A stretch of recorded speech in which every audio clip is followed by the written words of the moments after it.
lot to do tonight with Revelation chapter 8, one of my favorite chapters. This is the night I'm going to introduce you to a biography on Josephus, and then we'll have quite a few quotes from him tonight as our hostile witness, as I've been calling him, testifying as one who never came to Christ, but as a Pharisee and as a priest and a first century eyewitness to these events, that even though he himself never understood the wisdom of our Lord, he was used to testify that all things that Jesus had prophesied, all things that had been prophesied prior to his coming to this earth in the Old Testament, and certainly all things prophesied here in the book of Revelation did in fact come to pass. We have fulfilled prophecy like none other in all of the Bible. So let's race on through. We have our, let's see, I got to get this going. It looks like I didn't quite catch everything here. So there we go. Chapters 5 through 11 begin the bulk of the book, and certainly with the opening of the 7 seals, we are about to have the message of the scroll that is underneath these seals revealed for all the world. So it gets exciting tonight as we get to that 7th seal and begin to read what actually no one other than Jesus was qualified to both, I think, read and reveal, but also to make come to pass. He is the chief actor and the one who is revealed in this wonderful book. So we have these 7 seals being opened.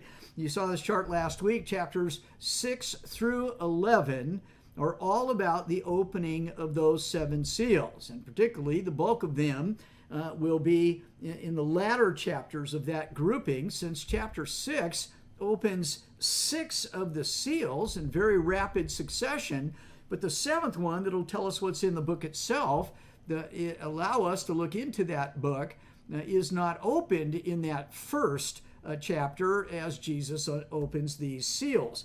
But the 4 horsemen do not seem to ride. They appear, they're present, they're ready to do their work. The slain saints, however, who are crying out for vengeance under the altar in the 5th seal, are told to wait a little while longer. So we are informed that there's going to be a passage of yet some more time. And we learned then in chapter 7, verses 1 through 3 last week, I mentioned it at the start of the week before, the 4 winds of 7, 1 through 3 are held back until the 144,000 bondservants are sealed. So several different ways, 4 of them I suggested a couple of weeks ago. We see with the revealing, or opening rather, the first 6 seals, that everything is being set in order. All of the players are being prepared. They are readying themselves for that last seal's opening so that their work can be done. Chapter 6 opens up 6 seals. Chapter 7 we studied last week gives us the sealing of the 144,000. I should have put it onto this chart as well, but also the presence of this great multitude of Gentiles who have come through the great tribulation. So as this little while that the slain saints must wait to come to pass till the last will join their number of martyrs murdered for the cause of Christ, this sealing of those individuals and of those individuals that are coming to Christ, and then the recognition of the Gentile Christians as well, the 144,000 clearly being Jews as opposed to the great multitude, has taken place. And now the 7th seal is open. Chapters 8, 9, 10, and 11 give us 7 trumpeting angels who are immediately revealed once the 7th seal is open. So in chapter 8, verses 1 and 2, where it says, when he broke the 7th seal, there was silence in heaven for about half an hour, and I saw the 7 angels who stand before God, and 7 trumpets were given to them. I believe that it is during these 30 minutes, odd as it is, in a timeless place of eternity before the throne of God, yet John has a sense of earthly time. 30 minutes pass. In previous classes, I've had a lot of fun when I'm standing before a live audience, and I'll carefully and surreptitiously peek down at my watch while I remain silent for a mere 30 seconds. And it's just a ton of fun. because it only takes about 6 or 7 seconds and the room starts to get nervous. People start looking up. They get their attention fully focused on me. They start fidgeting a little bit, and now we're ticking off 10 and 15 and 20 and 30, and all we're talking about is seconds, not minutes. And they begin to wonder if there's something wrong with me. And certainly in the room, there is rapt attention. What is going on? It is so unnatural to not have speech, or even after the many times that we are told the various people revealed or individuals that are revealed before and around the throne of God speak with loud voices. We have thunder, lightning, fire, and smoke, just so much noise and visual overload that's taking place. And then 30 minutes, total silence. And I believe what we have here, brethren, is that now the Lamb of chapter 5, who has been authorized because he has been qualified and he is worthy to open that scroll, is about to open that scroll. So we have the last 30 minutes before the book of Revelation now tells us what's inside that scroll. Silence for 30 minutes, and during those 30 minutes, I think what you find in verses 3 through 6 is the preparation for the answering of the fifth seal's prayers of the martyred saints. Let's read 3 through 6. Another angel came and stood at the altar holding a golden censer, and much incense was given to him, that he might add it to the prayers of all the saints upon the golden altar which was before the throne. And the smoke of the incense with the prayers of the saints went up before God out of the angel's hand.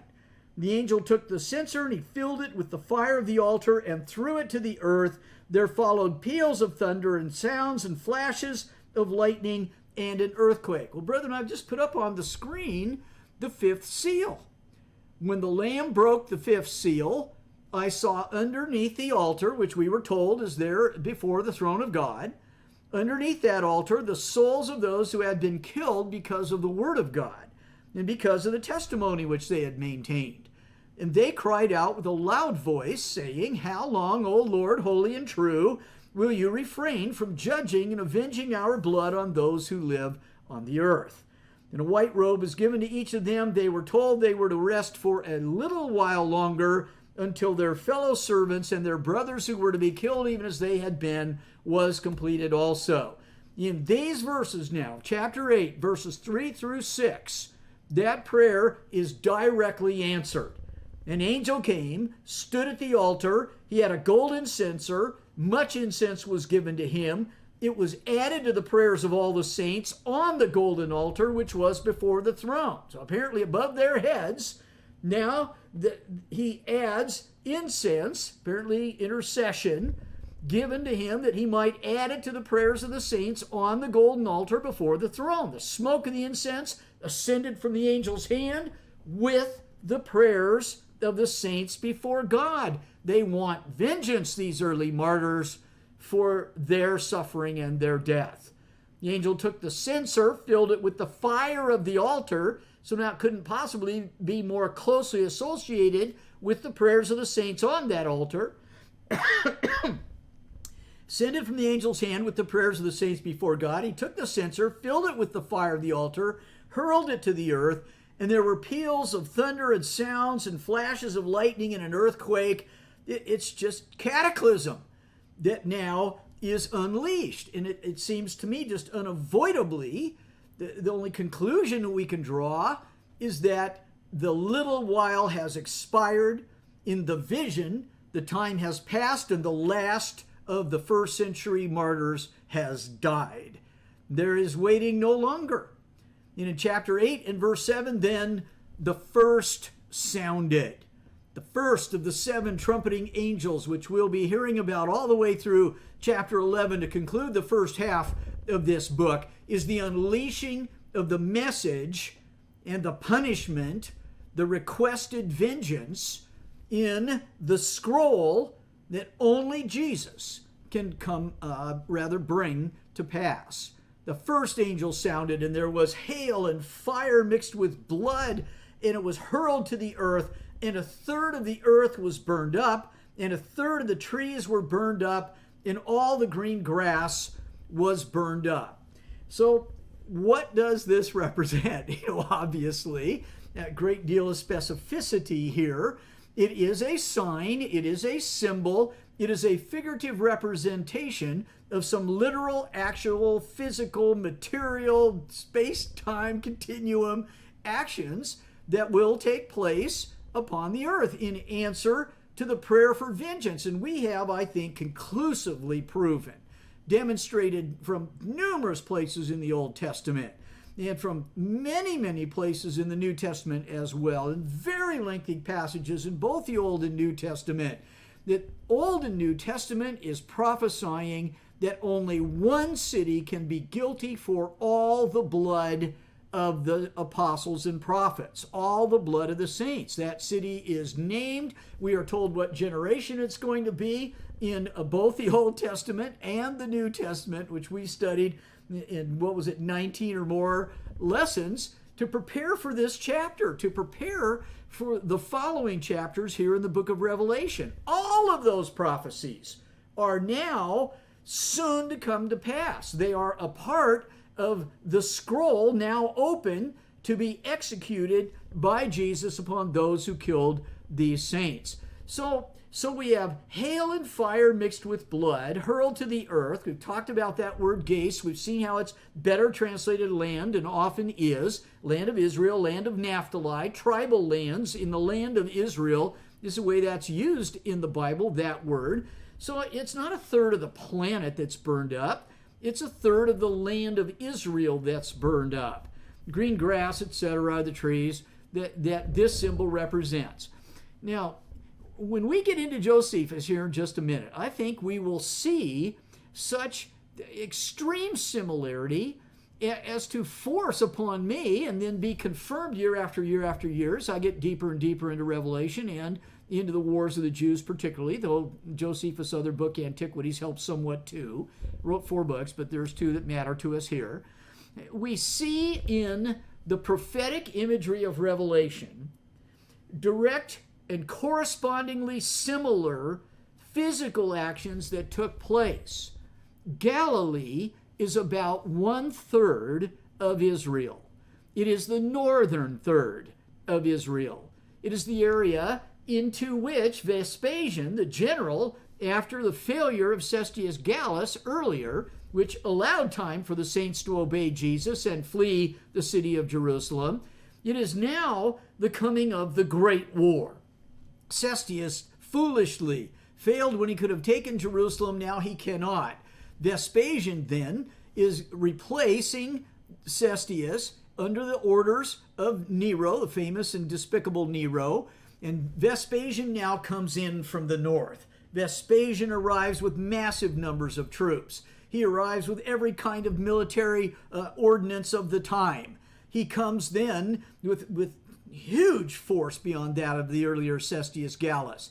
And he comes into Galilee and begins 3.5 years of warfare there in Galilee.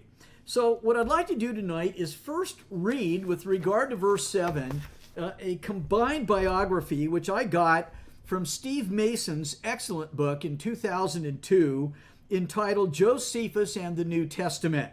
Don't know Steve, haven't met Steve, have no idea what his church affiliation is, etc., but he's written just a great book called Josephus and the New Testament. And then online from the article, Is Josephus Reliable? At Answers in Genesis. Website I think many of you know, Ken Ham's website. He, the famous one who built a life-size ark, Kentucky, I think it is, Ohio, maybe Kentucky, I think. I've been in that ark, by the way, and it's well worth the trip. You do that if you can. But from his website, Is Josephus Reliable? By Brenton Cook on January 1st of 2013. I've taken these 2 articles, greatly condensed them, and then woven them together, into a flowing narrative that's using back and forth quotations from both of these men.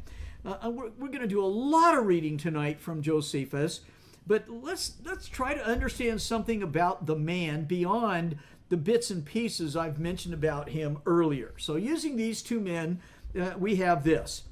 Every scholar understands the importance of Josephus for the serious study of the New Testament. He was born in 37 AD, just a few years after Jesus' death, and very soon after Paul's conversion to Christianity. The son of a priest, he grew up in Jerusalem. As a teenager, Josephus spent time with various Jewish sects, knew them well, and was intimately acquainted with the religion of Israel, its temple and its feasts. He became a Pharisee, and his works provide insight into the inner workings of the first century Jewish sects. That's were so hard to pronounce for obvious reasons, sects, sects, and such as the Pharisees and Sadducees. His description of another sect, the Essenes, helped confirm that they were the authors of the Dead Sea Scrolls. He also provides gripping details about other first century events, such as the destruction of the temple prophesied by Christ in Matthew 24, and the Jews' last-ditch resistance atop Masada. He knew a lot about the important background figures in the Gospels, King Herod and his sons, Roman governors such as Pontius Pilate, the Pharisees and the Sadducees. He was a priest himself, having lived for a time in Jesus' home region of Galilee. He knew intimately its geographical and social conditions. Josephus was reaching maturity at about the time that the Apostle Paul was imprisoned and sent to Rome.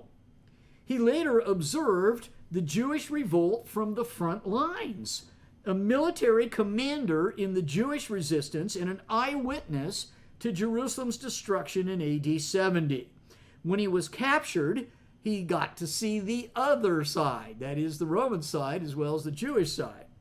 In fact, to continue with the quoting, he won the favor of the general Vespasian, ultimately switched sides and received Roman citizenship, even adopting Vespasian's imperial family name, Flavius. He now had access to the emperor's libraries, military reports, and court records from Herod and the other rulers in Palestine, my parenthesis, not to mention all that was said and done during the times and half a time of the Roman invasion and eventual siege and destruction of Jerusalem. Quoting again, this means that when Josephus undertook his literary career in Rome from about AD 70 to AD 100, he was an exact contemporary of the gospel writers. Josephus's works offer us a potential gold mine for understanding the world of the New Testament. They are a resource whose value for New Testament study is not even remotely paralleled in another contemporary author. If his writings had not survived, Bible dictionaries would all be pocketbook size, and textbooks on the background of the New Testament would have little to tell us. Josephus has been the archaeologist's constant companion, suggesting where to look and how to interpret what is found. In fact, he provides the most important extra-biblical information on many key political figures, such as Herod the Great, Felix, and Pilate. For instance, most of our knowledge of Herod's extensive building projects, such as the temple that Christ often visited, comes from Josephus. Although everyone realizes the value of his writings, not many are able to sit down and read through them with profit, in spite of the fact that his collected works continue to sell in the tens of thousands every year. They mainly gather dust on the shelves of the ministers, rabbis, seminarians, and interested lay people who purchase them. So you may have noticed by now, I've just been working so hard that not happened to you. I was baptized into Christ on February 11th of 1973. Josephus was a whole lot more popular back then than he is now. He was much more familiar to the saints of the 70s than he is now. I count it a disastrous shame that so many Christians could pass through their lives in these more recent decades, not even know his name, let alone have ever read, a passage from his book. And he is the toweringly most important, outside of the Bible, living eyewitness recorder, historian in history. There's nobody that sheds more light on the New Testament, outside the New Testament, of course, in the Old, than this man. And brethren, if we're going to be, genuinely serious about our Bible studies, then Josephus is the number one, unparalleled, peerless, guy that you go to. Well, let's start getting into him. So now, I will continue the reading. The reasons for this neglect of Josephus are clear enough. First, his writings are extensive, somewhat longer than the Old Testament, and more than 4 times the size of the New Testament. Second, they often seem to ramble endlessly. Third, the most popular English text of Josephus today was translated in 1737. That's before there was a United States of America, by William Whiston. Although Whiston's translation and accompanying essays were a tremendous achievement in the early 18th century, today's reader gets the feeling that they are themselves period pieces from the remote past. The result is that Josephus's works often suffer the same fate as the King James Version of the Bible, a perennial bestseller, much loved, occasionally quoted, but hardly ever read. And brethren, don't let that happen to you. Continuing the quotes. Professional analysts of Josephus are aware of these problems, and in the past few years, some have reissued portions of his works in attractive formats that include scholarly commentaries, such as the Penguin edition of the Jewish War, translated by G.A. Williamson in 1981, and the beautifully illustrated edition by Galia Kornfeld and others in 1982, and quote, added by Larry, which I've been so heavily endorsing and promoting and advertising. Get a copy of that book. Ending the last paragraph of the quotations now. Like other historians of his day, Josephus sometimes invented heroic speeches and put them into the mouths of his subjects, such as the patriotic oratory of Eleazar, the leader of the Jews atop Masada. Since the men who heard Eleazar were slain in the siege, and since Josephus wrote the account from Rome, he cannot possibly have had access to the full speech.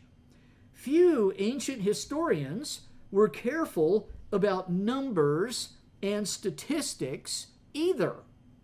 Scholars know that Josephus often errs on the chronologies of first century events with which he was quite familiar. So be wary of any numbers he gives. In summary, Josephus is an eminently important and helpful source for gathering details about the New Testament. And he'll be our primary source throughout all the rest of the book of Revelation, and particularly here tonight. So what about Josephus? He's a Jew born in 37 AD. He is a Pharisee. He's the son of a priest, and he became a priest himself. He performed the duties that we read about in the Old Testament and in the New.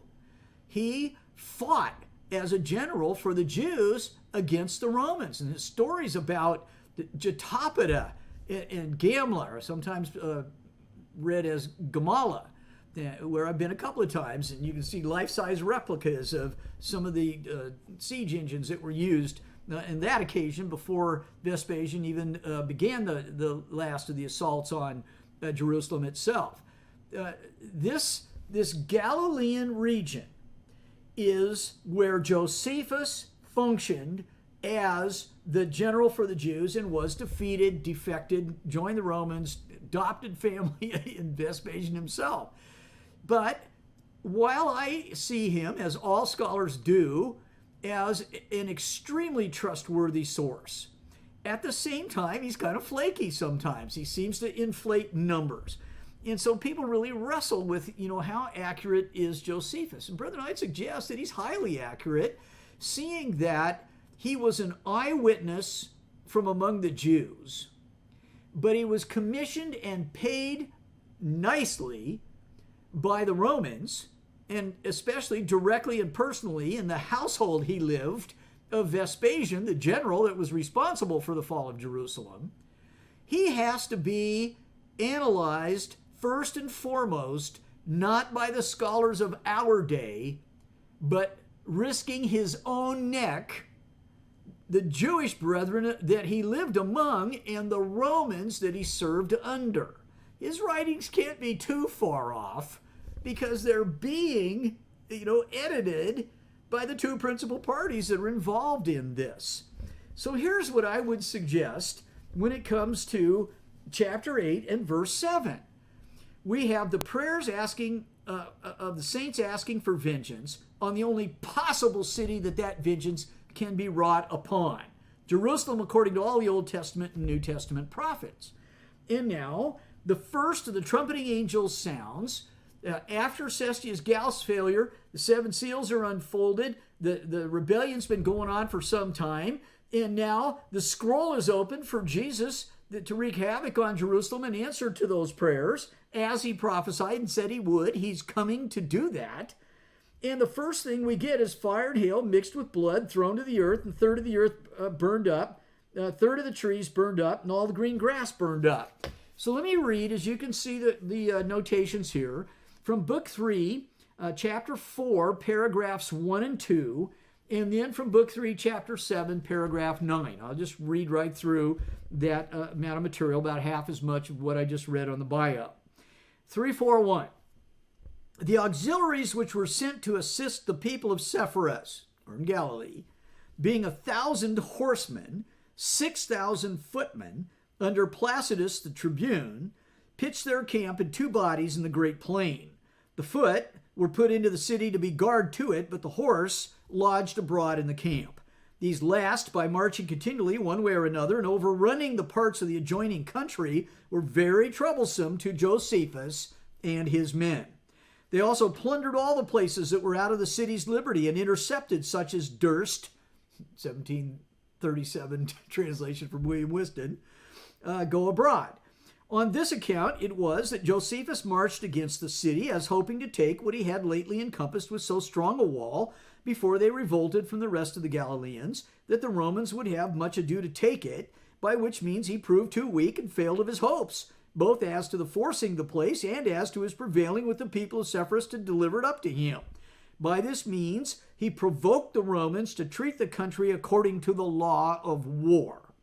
Nor did the Romans, out of the anger they bore at this attempt, leave off, either by night or by day, burning the places in the plain, and stealing away the cattle that were in the country, and killing whatsoever appeared capable of fighting perpetually, and leading the weaker people as slaves into captivity, so that Galilee was all over filled with fire and blood. Nor was it exempted from any kind of misery or calamity, for the only refuge they had was this, that when they were pursued, they could retire to the cities which had walls built for them by Josephus. That's the end of 3:4:1 in wars. And we have fire and blood, every kind of misery. We have the very things foretold, Old Testament, New Testament, and Revelation thus far. Here's Wars 3:4:2. But as to Titus, now it's Vespasian's son, he had sailed over from Achaia to Alexandria that sooner and that sooner than the winter season did usually permit. So he took with him those forces he was sent for. And marching with great expedition, he came suddenly to Ptolemais. We're in the north. It's getting ready to come on down, and trouble even further, Galilean area. So he took with him those forces he was sent for, and marching with great expedition, he came suddenly to Ptolemais. And there, finding his father, together with the 2 legions, the 5th and the 10th, which were the most eminent legions of all, he joined them to the 15th legion, which was with his father. 18 cohorts followed these legions. There came also 5 cohorts from Caesarea, with 1 troop of horsemen and 5 other troops of horsemen from Syria. Now these 10 cohorts had severally 1,000 footmen, but the other 13 cohorts had no more than 600 footmen apiece, with 120 horsemen. There was also a considerable number of auxiliaries got together that came from the kings Antiochus and Agrippa. That's the second of Paul's interactions, and Soemus, each of them contributing 1,000 footmen that were archers and 1,000 horsemen. Malchus also, the king of Arabia, sent 1,000 horsemen, besides 5,000 footmen, the greatest part of which were archers.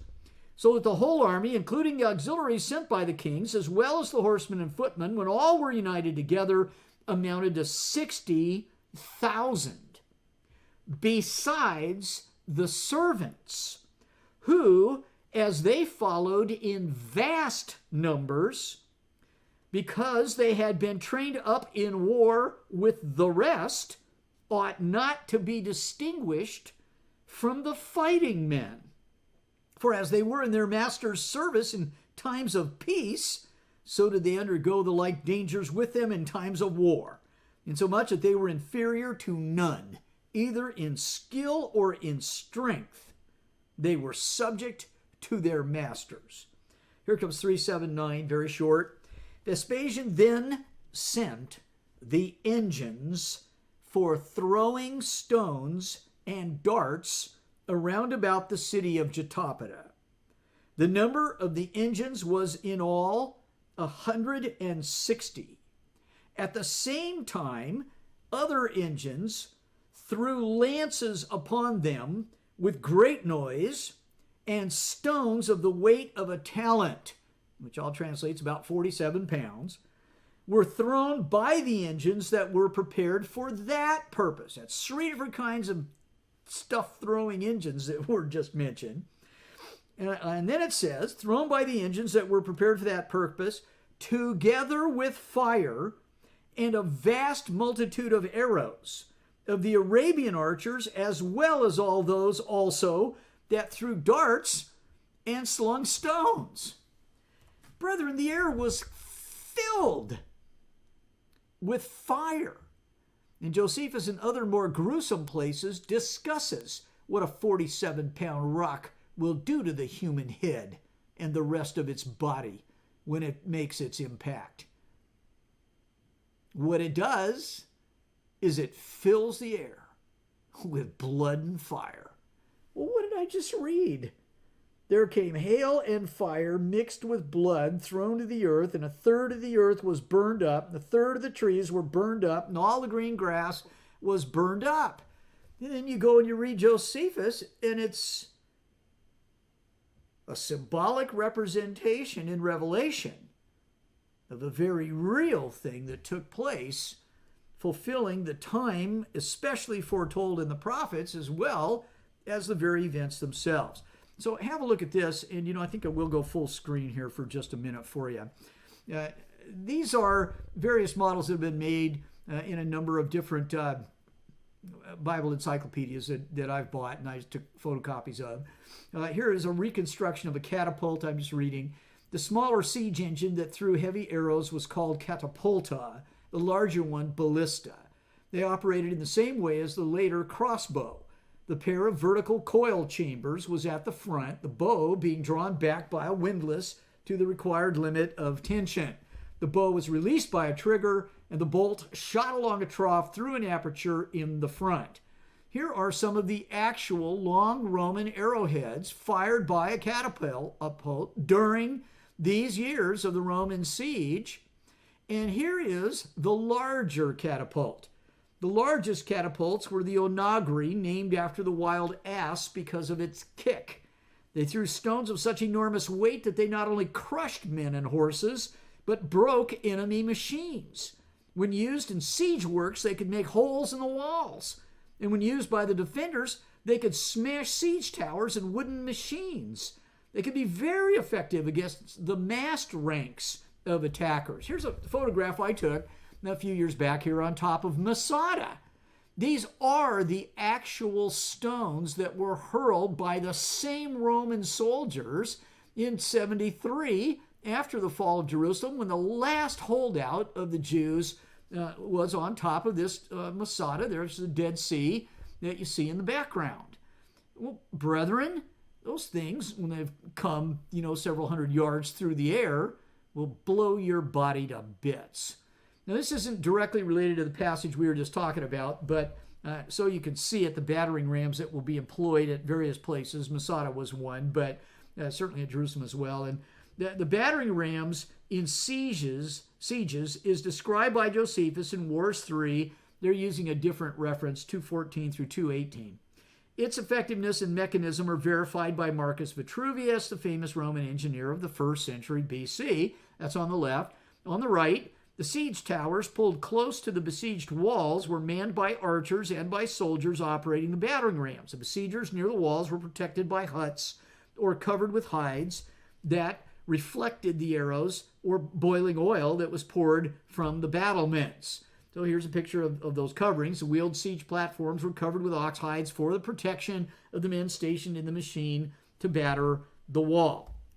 So now, what do I think is going on here? Brethren, the similarity is very impressive. It is so impressive that to ignore that similarity, or even to go so far as to deny that similarity and try to proclaim that the prophecy has no literal physical fulfillment, it's just about, general things to impress you that good will conquer evil, for instance, so popular among us. Brethren, why should we be afraid of an actual fulfilled prophecy?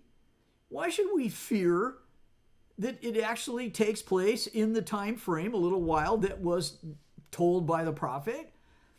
Since when should we be squeamish about looking at prophecies in our Bible and then reading about their historical fulfillment in history? And so I'm getting more and more frustrated. I've been doing this for 33 years, and this is my 9th time to teach Revelation in those years. I get really fed up even with my brethren who seem so afraid of a fulfilled prophecy that they resort to these nebulous things that just hardly mean anything, instead of just seeing that the prophet meant what he said, and while he uses symbology, it still has a fulfillment in reality. And when you see the similarity between the two in the sign of Revelation and the reality of Josephus' eyewitness accounts, isn't it just time to say, hey, this represents that? Here's Revelation 8, verses 8 and 9 now. The second of these 7 angels sounds his trumpet, and something like a great mountain burning with fire was hurled into the sea. And a third of the sea became blood, and a third of the creatures which were in the sea and had life died, and a third of the ships were destroyed. Now, brethren, it wasn't a great mountain, so I don't have to think in real terms of a great mountain fulfilling this.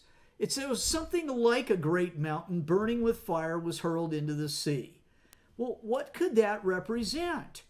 It could represent the thrashing and upheaval of waters. It could represent a mountain burning with fire, since mountains do represent nations, a nation coming with fire to do some kind of harm to or upon or involving the sea. And a third of the sea became blood, and a third of the creatures which were in the sea and had life died, and a third of the ships were destroyed. Well, here we go again. What do these two verses represent? Before I get into Josephus again, pardon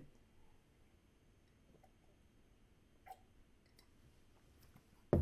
All right, here are more excerpts that I believe directly represent the fulfillment of the prophecy given by Jesus to John.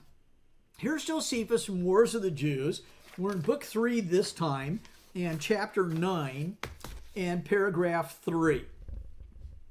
And I want to emphasize these are excerpts. Please buy Gaia Kornfeld's copy. Read the fullness of it. These things, brethren, go on for pages and pages and pages and chapters as Josephus discusses the certainly most impressive event of his entire life and what he spent much of the rest of his life just writing about under the patronage of Flavius Josephus, so that he took Flavius Vespasian, so that Josephus even took his name. That's a pretty close alliance. And here's Josephus in Wars of the Jews talking about things that he saw in Book 3, Chapter 9, Paragraph 3, up in that third of Israel that is Galilee. This will be the central part in Joppa now. Joppa is not naturally an haven, for it ends in a rough shore where all the rest of it is straight, but the two ends bend towards each other. But the north wind opposes and beats upon the shore and dashes mighty waves against the rocks which receive them, and renders the haven more dangerous than the country they had deserted. Now, as these people of Joppa were floating about in this sea, that's the Jews, in the morning there fell a violent wind upon them. Maybe something like a mountain stirring up the sea. It is called by those that sail there the black north wind. And there dashed their ships one against another, and dashed some of them against the rocks, and carried many of them by force, while they strove against the opposite waves into the main sea. For the shore was so rocky, and had so many of the enemy upon it, that they were afraid to come to land. Nor was there any place whither they could fly, nor any way to save themselves, while they were thrust out of the sea by the violence of the wind, if they stayed where they were, and out of the city by the violence of the Romans. And much lamentation there was when the ships were dashed against one another, and a terrible noise when they were broken to pieces, and some of the multitude that were in them were covered with waves, and so perished. Some of them thought that to die by their own swords was lighter than by the sea, and so they killed themselves before they were drowned, although the greatest part of them were carried by the waves and dashed to pieces against the abrupt parts of the rocks, insomuch that the sea was bloody a long way, and the maritime parts were full of dead bodies. For the Romans came upon those that were carried to the shore and destroyed them, and the number of the bodies that were thus thrown out of the sea was 4,200. The Romans also took the city without opposition and utterly demolished it. Well, brethren, while this is not up in Galilee, it is a part of Vespasian's forces upon the sea, the Mediterranean Sea, where the Jews foolishly and fatally thought that they would have an advantage out on the water. And don't you know, providentially at that very moment comes the great and black north wind. And it's all over for the Jews.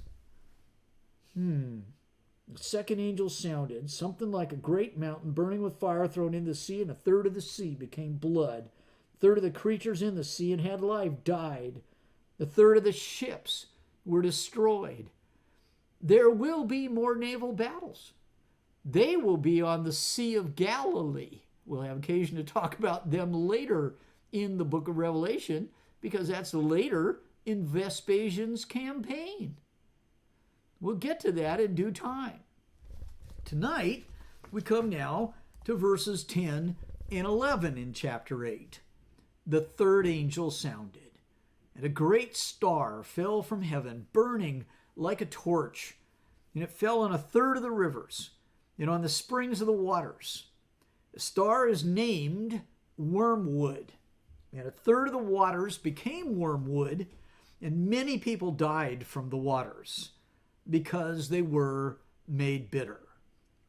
Now, brother, we have an interesting kind of a conundrum that goes on right here, due to the fact that in this case we've actually got two very probable very possible explanations or fulfillments that would be very similar again, that the sign might represent the reality. So the sign is not the reality, but it points to the reality. There'll be similarities, so not identical.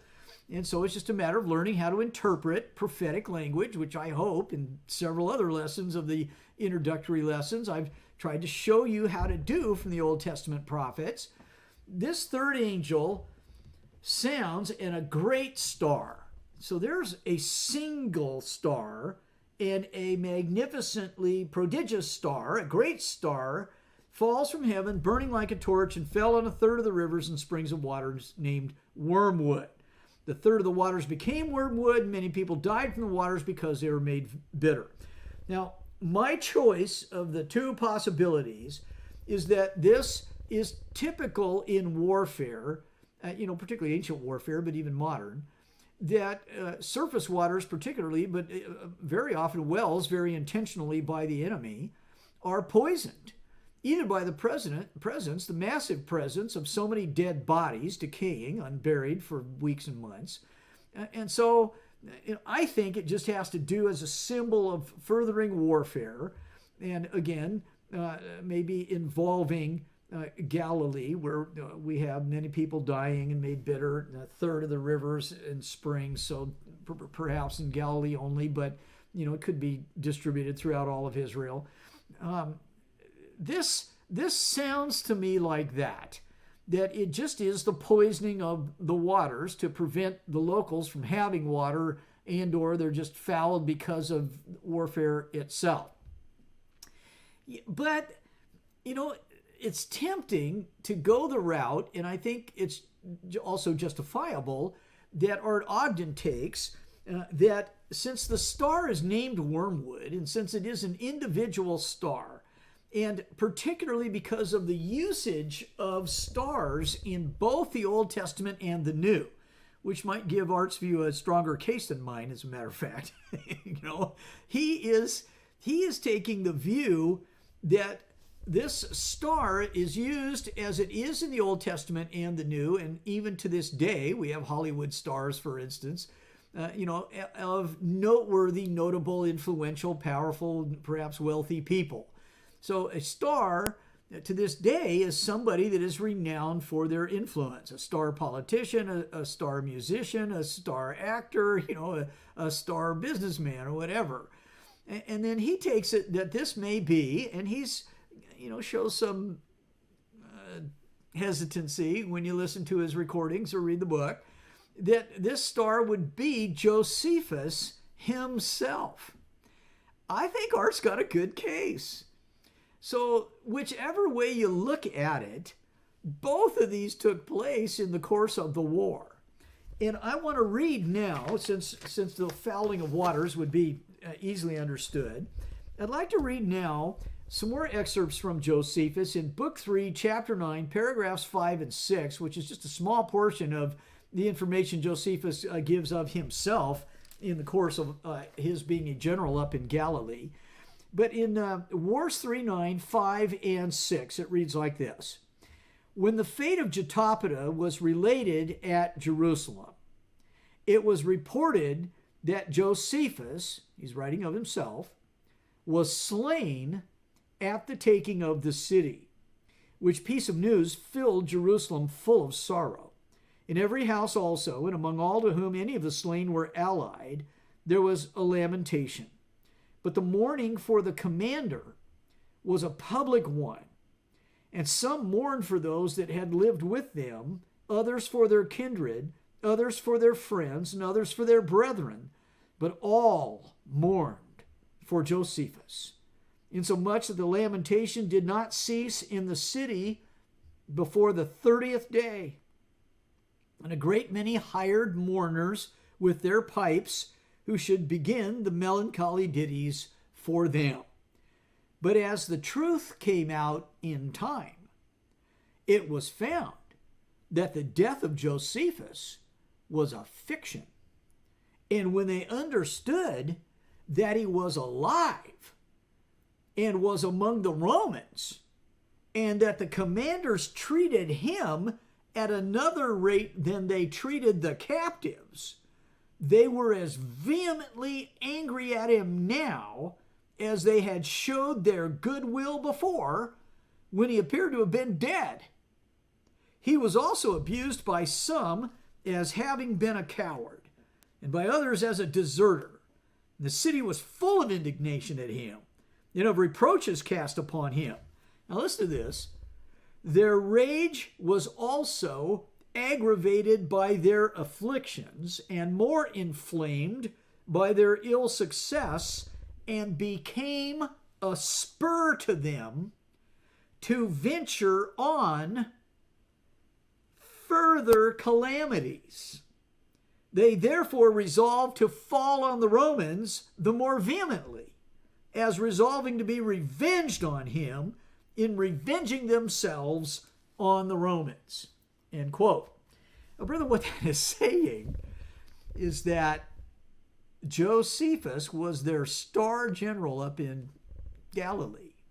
He failed a couple of times, captured, defected, and unlike sea captains, but as soldiers ought to do in the minds of the Jews, he didn't go down with a ship. He didn't die in the fighting. He lived. And those that were taken prisoners as slaves were treated miserably. Josephus is feasting on Vespasian's table. And so when the word gets out that he had become a turncoat like this, they were embittered.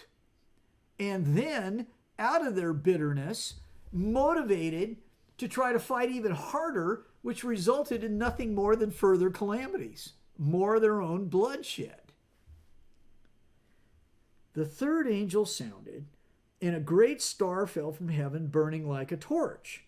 Fell on a third of the rivers and on the springs of waters, and the name of the star is called Wormwood, and a third of the waters became wormwood, and many men died from the waters because they were made bitter. Well, take your pick between these two possibilities. The passage in Revelation is fulfilled in literal physical events, in this case, two different ways with good probability. And we should be afraid of finding physical fulfillments altogether?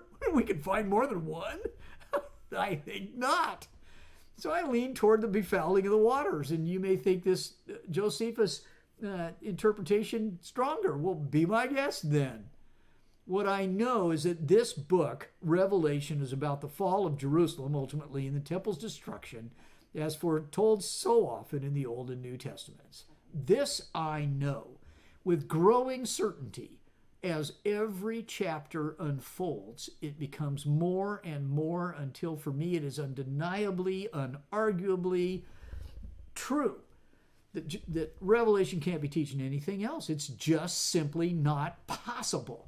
So as I maintained in one of the early lessons about the date, brethren, it is backwards to first decide from uninspired literature when Revelation was written, and then decide to take Jerusalem, which all Scripture declares is the only possible city that can be discussed, off the table, as possible, in favor of inventing these nebulous, that might be this, it could be that, we think that, and, perhapses.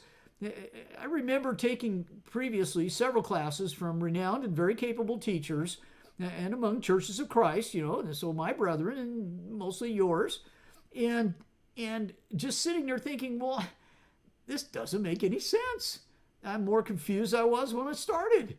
I don't understand why there's any justification for these ideas that this teacher's floating there. I remember the first time I studied, the book that the teacher had chosen was William Hendrickson's More Than Conquerors. And it was supposed to be a high-level study for preacher trainees. And when I got done with that study as a 3-year-old Christian, that's all the time I had under my belt, I remember being just very strongly impressed that my teacher didn't know what he was talking about, and Hendrickson certainly didn't either. But I was pretty sure that Revelation was not about what they'd been saying. I didn't know what it was about. Hadn't read Josephus yet. Didn't understand the Old Testament prophets very well. I was only 3 years old. But at that time, I could still tell they did not know what they were talking about. I think Josephus did. He knew what he was talking about because he was an eyewitness. He did not know that he was talking about what Jesus said would happen in that generation, and all the blood would be held against those Jews. And so as I look at this, I see literal physical fulfillments, because the literal physical fulfillments are so close to the symbolic imagery. Now we'll close tonight with Revelation 8, 12 and 13. The fourth angel sounded, and a third of the sun. And we keep getting these thirds, and I just think, brethren, it's the early months of the 3.5 years, the 1,260 days, the 42 months, which all those expressions happen to be equivalent. The fourth angel sounded, and the third of the sun. We're talking about Vespasian's earlier work in the midst of that 3.5 years.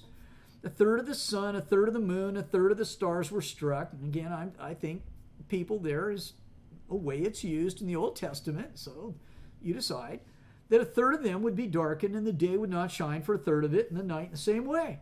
And I looked, and I heard an eagle. Some translations or manuscripts have angel. Doesn't make any difference which way you go.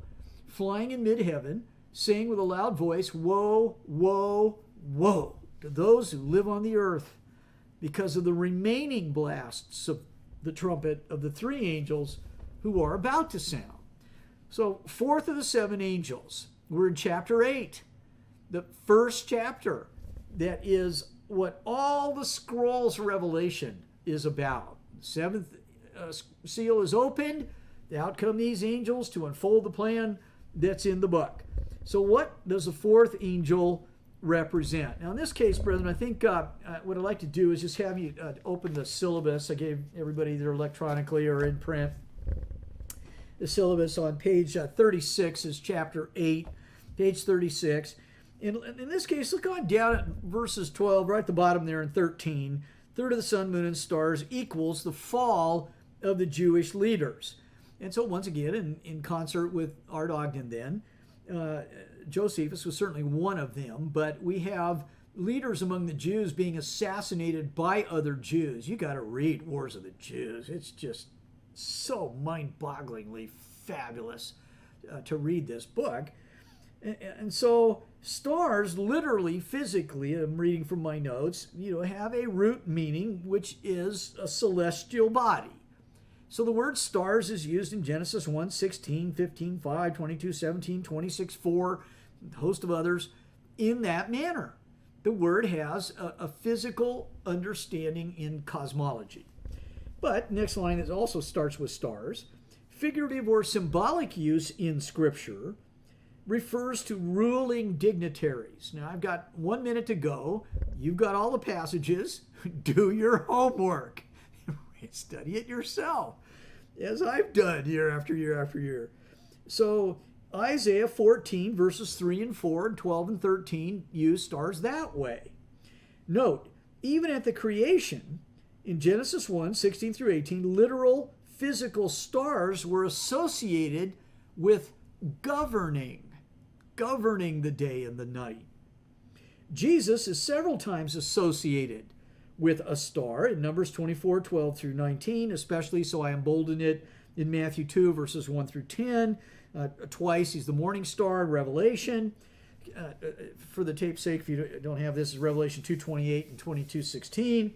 And then I have consider a few examples. Well, they'll be convincing, I think. If you're a Bible student, you don't have to go read Irenaeus and decide that, Jerusalem's impossible first. You just go back and see in Ezekiel 32, 2 through 11, Daniel 8, 8 through 10, and in same chapter, 16 through 26, Daniel 12, 3, Matthew 24, 29, Revelation 1:20. In all these places, you have stars being used in a figurative or symbolic sense to represent real live human beings in the flesh breathing on the earth. So, the symbol is a star. But we're not allowed to make anything we want out of it or deny that it even could have a physical fulfillment. when they are being used that way and we're told that way, the interpretation in these other passages is that they represent the powerful movers and shakers in a given time and place. So that's the last of the slides for tonight. And I just love this chapter, brethren, because here especially and suddenly, as the bulk of the scroll, not just the seals, they're almost inconsequential next to what's in the scroll that only Jesus can tell us about. He undoes the 7 seals, and they're impressive in and of themselves and foreboding, explanatory in the case of the 5th seal, that it's going to be all about the souls have been slain and they want vengeance for those first century killers, murderers, Jewish killers and murderers. And then a little while passes, the 144,000 are sealed, the great multitude is also clothed in white robes, and then the 7 seals open, the delay is over, and here we go. And then one symbol after another just looks so convincingly and persuasively in real life like what Josephus saw with his own eyes in the generation that Jesus was talking to in the temple in Matthew 23 on, of course, the Mount of Olives in Matthew 24 and everywhere else throughout the Gospel of Matthew and elsewhere. So I'll leave you with all of that, and I realize it's quite an overload. I realize that at first blush you go, well, wait a minute, I'm not sure, and Larry, you're going so fast. I understand that. You go as fast as you like. You read all of those passages. And I think I can tell you with some certainty now, and this is the 9th time I've taught this class, the majority, and I think the great majority of those who take my classes are convinced that we're on the right train. And even if I get a car in that train wrong once in a while, and so I walk into that particular car on the train, and I look at all the decorations and then I understand them incorrectly. Well, okay, but that doesn't change the fact that the train is still moving down the same rail. And I know I've got work to do with some of these symbols. But brethren, I don't think I've got much work to do with all of them. So you just keep working the problem too. And I believe that after I was convinced 33 years ago, I've been nothing but more firmly convinced in all the remaining years or subsequent years. I believe you will be too. Trust your prophets. They will be fulfilled. And in this case, they were, in the time frame they gave, events that were shortly to come to pass when the book of Revelation was written. See you next week. I truly hope.